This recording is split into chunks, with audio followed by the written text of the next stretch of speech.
and mount the transmission on the bottom. Right there. You can see it from there. So you screw it there. There's a hole there for the, and it's flush too, so it's not sticking out. So it's not gonna hit anything that's moving. And then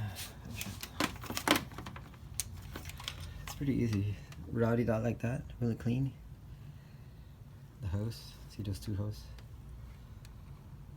All the way there. Then you use it with the bottom part.